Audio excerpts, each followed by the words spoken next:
O comitê acabou de ser criado, né, e nós já tomamos algumas decisões, suspendendo alvarás e suspendendo alvarás já emitidos e novos alvarás para a realização de eventos onde haja grande concentração de pessoas, suspendendo todos os eventos relacionados a idosos na rede municipal, tanto da Secretaria de Assistência Social, Secretaria de Esporte, Secretaria de Saúde. E, dentre outras coisas, o que mais nos preocupa é que a população ela está assim, um pouco sossegada. E nós queremos fazer um alerta que o que é mais importante hoje é que a população se movimente o mínimo possível, saia de casa o mínimo possível. Por quê? Porque o vírus se propaga onde há maior concentração, maior circulação de pessoas. Então, que as pessoas fiquem em casa, os idosos principalmente, não saiam de casa, não fiquem circulando.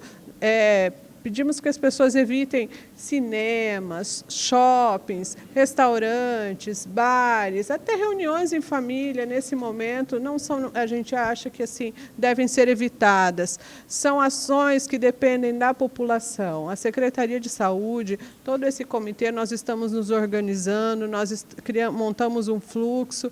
Hoje, para nós, casos suspeitos são de pessoas que vieram de fora do Brasil.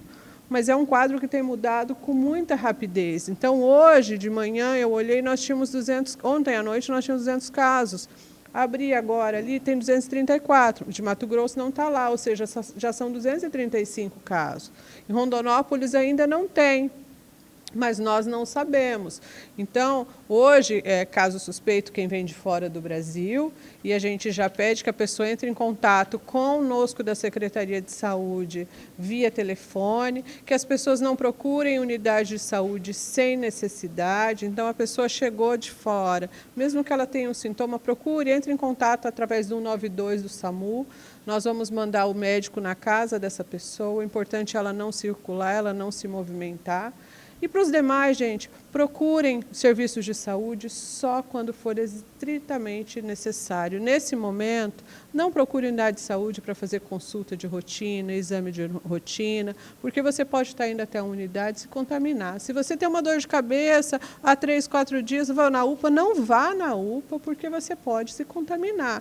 Então, a regra é essa, saiam de casa, se movimentem o mínimo possível, porque quanto menos as pessoas se movimentarem, menos o vírus circula. A gente está começando o surgimento de uma doença nova aqui no estado e o município não vai ser diferente. Ela vai chegar, ela vai infectar e ela pode causar alguns danos aí para muitas pessoas.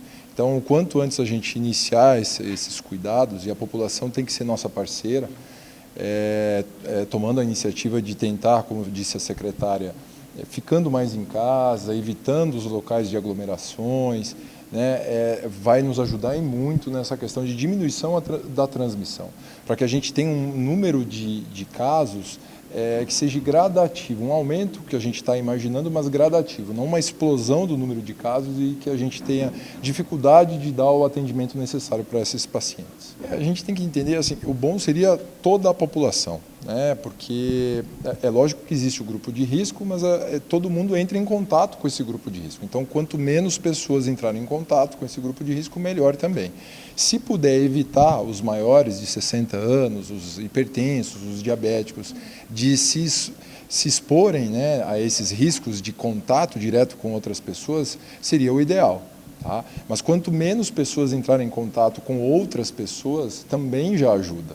Porque tem muitos contaminados que ficam assintomáticos ou com poucos sintomas e não necessariamente não estão com a doença.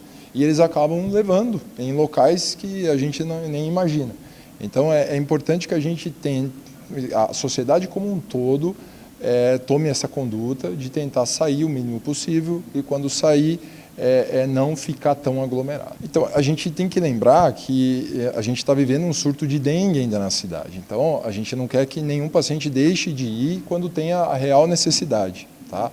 Agora, o quadro, quando é respiratório, a gente está pedindo para ir procurar a unidade quando ele tem alguma condição maior de febre medida, acima de 37,8, uma dor no corpo importante e sintomas de falta de ar. Então, aqueles sintomas mais leves, de coriza, de uma tosse seca, eventualmente só com medicações de casa, tipo um analgésico, um antitérmico, uma dipirona, um paracetamol, a gente muitas vezes consegue resolver e não sobrecarregaria esse atendimento dos postos e mesmo do hospital municipal. Então, agora, não é para ninguém que se acha necessário a uma consulta deixar de ir, porque às vezes ele pode estar com outro problema. As medidas já tentando ter uma cautela para que a gente não se perca no meio da doença, né? Então, assim, eu acho que a gente está vendo o que aconteceu nos outros países, agora a gente está vendo o que está acontecendo no Brasil, não dá para imaginar que aqui vai ser diferente. Então, se a gente antecipar algumas recomendações, eu acho que é muito pertinente, e caso as coisas se modifiquem, as reuniões a gente está pensando em fazer cada 2, 3 dias, para que novas ações sejam colocadas em práticas. No momento, a gente não está aqui para assustar a população, para deixar todo mundo tenso, não é isso que a gente quer. A gente quer só que as pessoas entendam que esse vírus existe, que esse vírus está aqui e que esse vírus vai contaminar muita gente. Não necessariamente as pessoas vão morrer com isso, é uma doença curável, a doença tem cura, mas ela não tem tratamento. Então a gente tem que tomar muito cuidado para não ter uma forma mais grave, porque muitas vezes a gente não consegue resolver o problema. Então essas pessoas que são o grupo de risco têm que entender que é muito importante que elas não tenham a doença, porque se ficarem doentes, muitas vezes vão chegar a ter um final de história não muito adequado.